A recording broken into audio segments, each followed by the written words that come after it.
지구촌에 인간이 이제 거주하기 시작한 이후에 불편함을 개선해야 될 상황들이 많았습니다. 인간의 행복은 하나님의 계획하심 속에 있지만 그 계획하심이 우리에게 성취되고 열매맺기 위해서는 인간의 개발과 연구와 노력이 필요했던 것입니다. 그래서 인간의 연구와 개발과 노력에 의해서 많은 불편이 제거되고 편리함이 주어졌습니다. 그래서 아담 이후로 오늘까지 인간의 삶을 이렇게 비교해 보면 아담 시대보다는 비교할 수 없을 만큼 편리와 윤택함이 더해졌다 할 수 있습니다. 그러나 아담 이후 지금까지 어쩌면 예수님이 오신 그날까지 인간의 노력과 수고와 헌신에도 불구하고 개선의 기미가 보이지 않을 그런 불편한 요소들이 많이 남아있을 것입니다. 그 중에 하나가 전쟁입니다. 지금도 지구촌 곳곳에는 전쟁이 끊임없이 일어나고 있습니다. 전쟁은 이해 당사자와 상대국 둘 다 고통의 원인이 되고 또 지구촌 전체의 신음의 원인이 될 수가 있습니다. 중요한 것은 왜 전쟁을 시도했느냐 이겁니다. 고대 사회는 인구의 증가로 이제 영토가 부족했습니다. 영토 확장 때문에 전쟁을 전개했습니다. 또 인구 증가와 더불어 보존 자원이 많이 부족했습니다. 이웃 나라를 침공해서 식민지화해서 조공을 받음으로 그 보존 자원을 충당해 갔던 것입니다. 오늘 또 예외가 아닙니다. 이런저런 이유 때문에 전쟁을 전개하고 있고 그 전쟁에는 속셈이 있습니다. 대의명분이 분명한 전쟁은 있을 수가 없습니다. 모든 전쟁은 속셈이 있다는 것입니다. 말씀드린 것처럼 전쟁을 통해서 이에 당사자가 추구하는 목적이 있다는 사실입니다. 그 목적이 무엇일까요? 말씀드린 것처럼 고대 사회나 지금이나 진배가 없어요. 이에 당사자국의 위상을 높이고 통치자의 위상을 높이고 지구촌의 맹주가 되기 위한 그런 속셈이 숨어 있는 것입니다. 그러나 그것이 호락호락하지 않습니다. 과거에는 말을 타고 갑옷을 입고 투구를 쓰고 칼과 창을 휘두르면 전쟁에서 승리했지만 자꾸는 그런 방식으로 전쟁을 할 수가 없습니다. 스위치 하나로 전 국토를 전멸시킬 수 있는 그러한 시대가 되었습니다. 전쟁을 통해서 얻고자 하는 것이 있다는 사실입니다. 얻고자 하는 것이 없이는 전쟁을 전개하지 않습니다. 왜 전쟁하느냐 물어보십시오. 각자 나름대로 변명도 있고 대의명분이 비슷하지만 자국의 이익과 무관하지 않다는 사실. 자국이 얻고자 하는 것이 있어요. 획득하고자 하는 것이 있어요. 그것이 상대국에 있다는 것입니다. 그것을 강제로 뺏기는 뭐하니까? 전쟁을 통해서 속국으로 만들고 영토를 편입해서 자기의 것으로 합법적으로 만들고자 하는 전쟁이 지구촌 전역에 일어나고 있다는 사실입니다. 고대 사회에 보면은 이 전쟁이 연일 발생했습니다. 지금은 SNS를 통해서 어디에 무슨 전쟁이 일어난지를 실시간 확인할 수 있지만 고대 사회는 SNS가 없었어요. 그래서 지구촌 어디서 누가 누구를 상대로 전쟁하는지를 알 수가 없었습니다. 그래서 이 지구촌 전체를 거대한 전쟁터라고 말할 수 있는 것입니다. 성경 역시 예외가 아닙니다. 성경도 거대한 전쟁을 기록하고 있습니다. 성경에 나타난 전쟁은 거의 다 이스라엘과 이방 나라의 전쟁이죠. 이스라엘과 이방의 전쟁은 단순한 국지전이 아닙니다. 무엇을 획득하기 위한 그런 속셈 있는 전쟁이 아니었어요. 이스라엘과 이방의 전쟁은 홀리워, 거룩한 전쟁이라고 했습니다.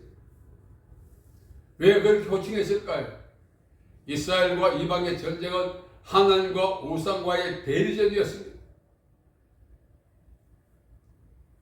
이스라엘 민족들은 하나님의 영광을 위해서 출생했고 살고 죽었습니다.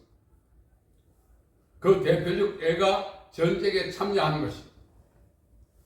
이스라엘 민족들은 목이 곱고 불순종하고 거역하고 정말 하나님의 백성다운 삶을 살지 못하는 그런 불효로 매도되고 있지만 전쟁할 때는 자기의 목숨을 초계같이 여기고 참여했습니다. 왜? 홀리워. 하나님의 영광을 드러낼 수 있는 일생일대의 기회로 생각했던 것입니다. 평소에는 지탄받고 하나님의 백성다운 삶을 살지 못하고 영광을 가리고 자기의 욕망대로 살았었지만 하나님의 영광을 드러내는 절호의 기회만큼은 포기하지 않았다는 것입니다.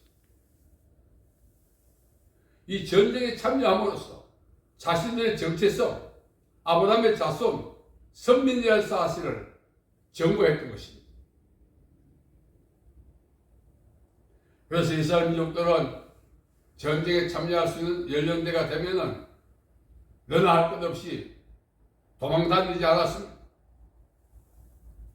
징집 대상자에 포함되어 있지 않다 할지라도 징집 연령에 해당이 된다면 너나 할 것 없이 대표적 사람이 바로 다윗 아닙니까?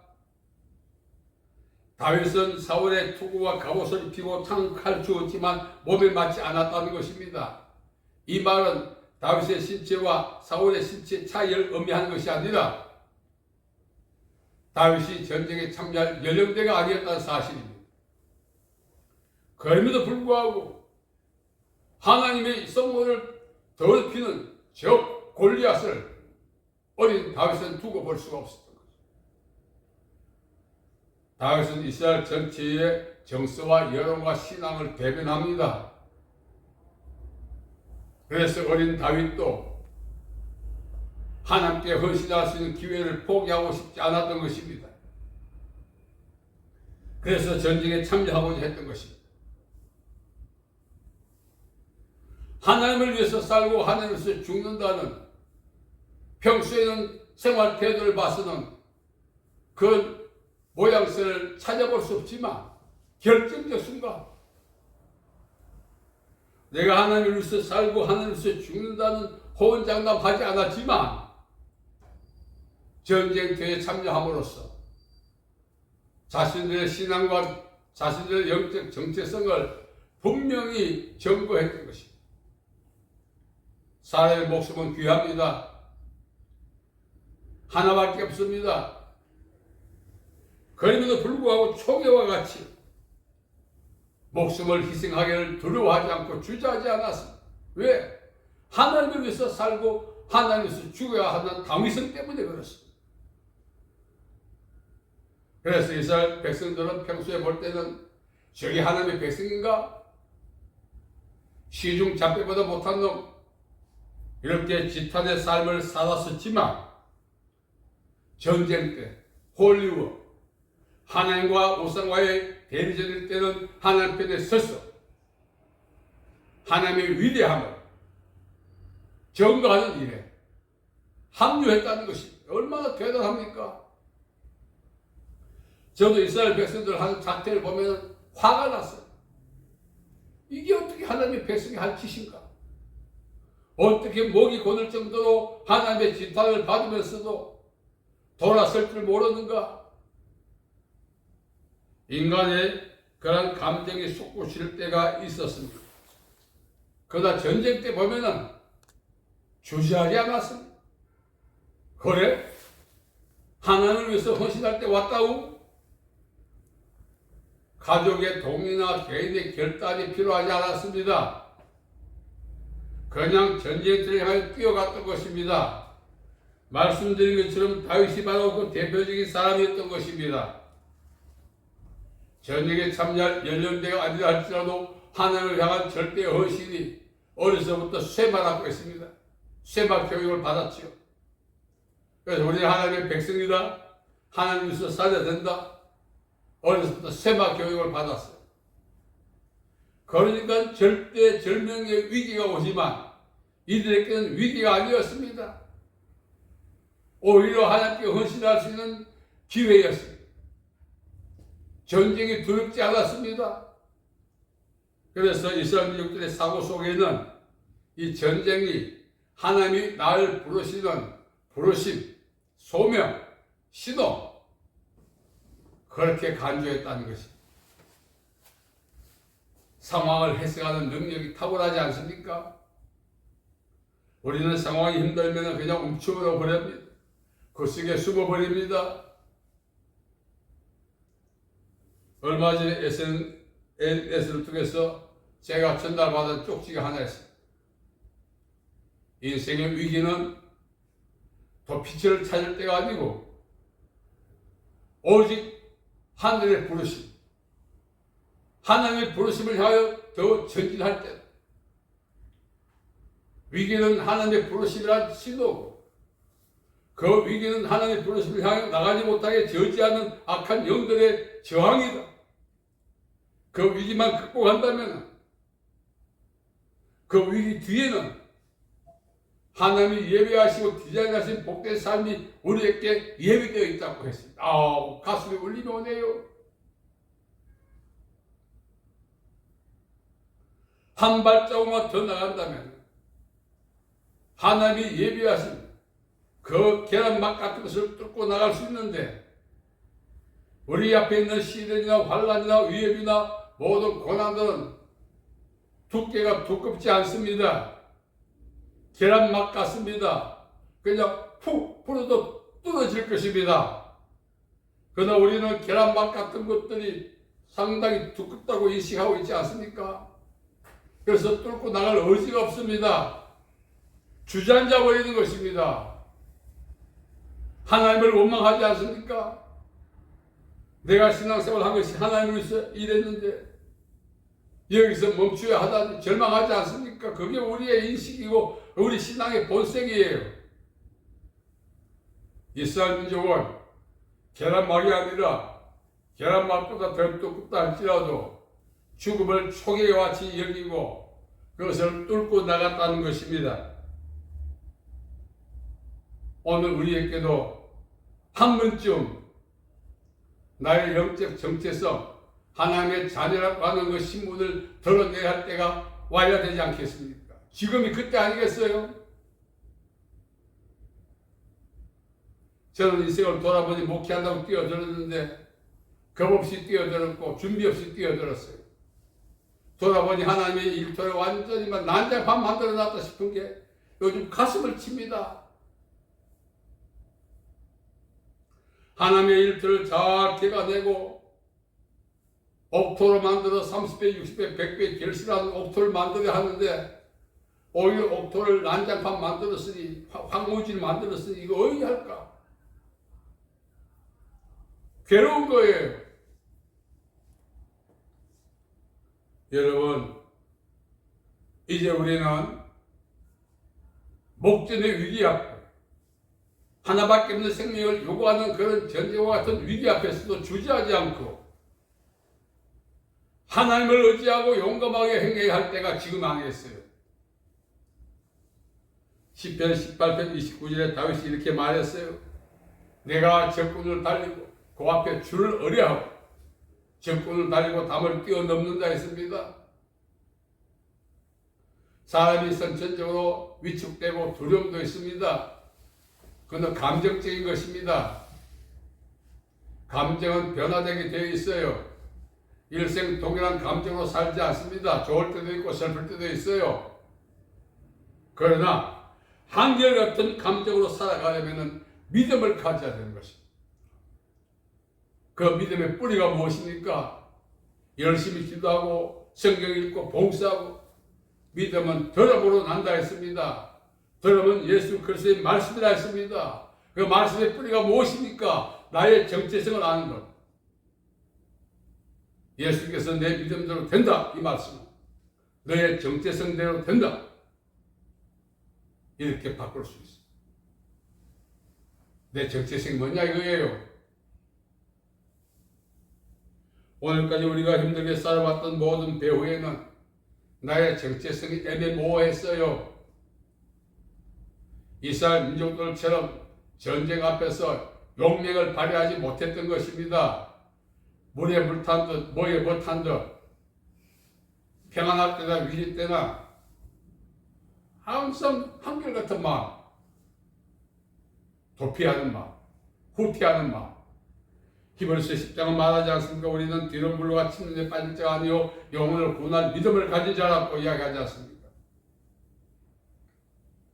결정적 순간에 후퇴해버려요. 믿어줘도 안 나요.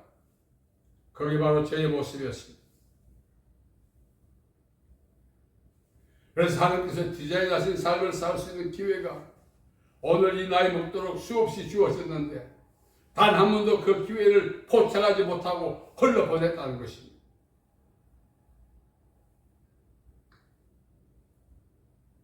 과거에 이수신 장군이 그랬죠. 살고자 하면 죽을 것이요 죽고자 하면 살 것이다. 진정으로 살기를 원한다면 죽도록 싸워야 하고 도피했다는 거죠. 이스라엘 민족들은 이 홀리고 거룩한 전쟁 하나님의 대리진 앞에서 주저하지 않았습니다. 우리도 이제 인식을 바꿔야 됩니다. 남은 인생 살아가는 가운데 어떤 위기나 어려움에 처해질 때마다 하나님과 우상과의 전쟁이다. 하나님의 앞장서 가시니 나는 따라가야겠다. 최소한의 이 시기라도 있어야 하지 않겠습니까? 하나님은 전쟁에 능하신 용사시기 때문에 한 번도 패하신 적이 없습니다. 하나님의 군대에 이런 말 되어 거저 묻는 거죠. 농공행상에 의하면. 오늘 우리는 하나님의 백성이라 지부만 요구하고 행함이 없었어. 야고보서가 말합니다. 행함 없는 믿음은 죽은 것이라고. 그 행함의 기초가 무엇입니까? 나의 정체성을 모르고 함부로 날뛴다는 것입니다. 내가 누군가에 대한 확신. 내가 현재 개인적으로 내게 주어진 바운더리 안에서 살아가고 있지만 나와 하나님과 협력해서 내 인생의 위기를 뚫고 나가고 있고 내 인생의 회방하는 세력들에 가여 나가고 있다는 그 믿음과 사고방식이 우리에게 있을 때 승리할 수 있습니다. 난 왜 아무도 도와주는 능력이 없나? 하나님의 임재조차 인식하지 못하고 살아갈 때는 패배할 수밖에 없어요. 패배해야 됩니다. 오늘 우리는 강한 자를, 이 강한 자는 누굽니까? 막인 세가는 무엇입니까? 불신자들. 불신자들의 영혼, 제가 자주 이야기한 전리품. 전쟁에서 승리할 때 전리품을 얻는 거예요. 내가 원하는 사람 예수 믿게 해달라고 주야장창 기도만 합니다.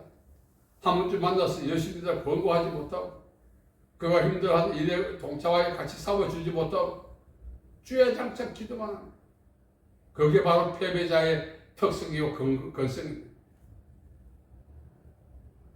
합류하는 것입니다. 전쟁에. 이스라엘 백성들은 전쟁에 참여했지만 보이지 않지만 하나님의 임재를 의식하고 싸웠습니다. 나와 너가 참전했지만 나와 너 사이에 하나님이 함께하고 계시다는 사실을 서로가 인식했기 때문에 전쟁 한쪽마다 이겼습니다. 이스라엘 민족의 다윗이 왜 전쟁의 왕이다 아십니까? 하나님의 임재를 늘 인식하고 뽕나무 위에서 소리가 들을 때 나가서 싸우라고 한 그 음성을 듣고 싸우고 위대한 다윗이 그냥 만들어지지 않았습니다. 저와 여러분 남은 인생을 복되게 살기를 원하십니까? 그 소망이 오늘까지 이루어졌습니까? 앞으로도 이루어지지 않습니다. 요대로 산다면, 그러나 오늘부터 우리 인식을 바꾸고 삶의 태도를 바꾼다면 예배 이후부터는 그 삶이 전개될 수 있다는 사실을 믿으시기 바랍니다. 아멘. 나의 정체성 참 중요합니다. 예수님께서 제자들께 너희들은 나를 누구라 하느냐? 세상 사람들은 그렇다 치더라도 너희들은 나를 누구라 하느냐? 너희들은 나의 정체성을 알고 있느냐 이거예요. 베드로가 대답했죠. 성령에 의해서 주는 그리스도시요 살아계신 하나님 아들입니다. 바요나 시보다 복이 뜨다 이를 내게 알게 한 이는 하늘에 계신 내 아버지요. 내 그 고백 위에 교회를 세울 것인데 업무의 권세가 이르지 못하리. 자기의 정체성을 분명히 알고 살아간다면 우리 버전으로 마귀가 찝쩍거리지 못해. 저도 막 흔들립니다. 왜 그럴까요? 목사도 인간이라서 그렇지 않습니다. 정체성을 가끔 상실하거든요. 부끄럽지만. 이제 우리 남은 인생 하나님 앞에서 우리가 해야 될 분명한 태도가 있습니다. 주여 나로 하여금 죽는 그날까지 정체성을 잃지 않고 살게 도와주옵소서. 그렇게 살아간다면 여러분 과거에는요 청와대에서 나왔습니다 이러면은 지역에서 막 굽실굽실 거렸습니다. 겁이 나가지고. 요즘 청와대에서 나올 때 해보세요. 우습게 여깁니다. 왜? 그 자체를 우습게 여긴 것이 아니라 인식이 높아져요. 주종 관계 개념이 탈피해요. 여러분, 분명한 정체성을 알면은 환경도 두렵지 않습니다. 어떤 세력도 질병도 두렵지 않습니다. 하나님이 반드시 나와 함께 계시기 때문에 도와주시기 때문에 내 삶 자체가 개인의 삶이 아니라 하나님의 영광을 위하여 세상에 보냄을 받았고 이 한평생이 하나님의 영광을 위한 전쟁이라고 믿으신다면 오늘 우리 삶이 달라지게 되어 있습니다. 그러한 축복된 삶이 우리에게 있어야 되지 않겠습니까? 저는 왜 젊어서 이걸 깨닫지 못했느냐? 누구 하나 말해주지 않았고 깨닫지도 못했고 사람이 70이요 강건하면 80이라고 했지만 자연적 삶을 사는 사람은 거기서 끝나지만 자기의 정체성을 분명히 아는 사람은 나의 삶은 하나님의 영광을 위한 전쟁이다. 이렇게 믿는 것입니다. 이렇게 믿고 살 때 세상에서 승리하게 되는 것입니다. 아멘. 그런 승리의 삶이 오늘부터 우리에게 시작되기를 예수님의 이름으로 축복합니다. 아멘. 살아계신 아버지 하나님 은혜와 자비와 사랑을 감사합니다. 우리 모두에게 믿음의 새로운 인식을 심어주시옵소서. 세상에 있는 영혼도 취하고 주님 주신 행복도 취할 수 있도록 눈과 귀를 열어주시고 생각을 바꾸어주시고 믿음의 행동을 할 수 있도록 도와주시옵소서. 이전과 비교할 수 없는 복된 남은 인생 살 수 있도록 복 내려 주옵소서. 예수님의 이름으로 기도하옵나이다. 아멘.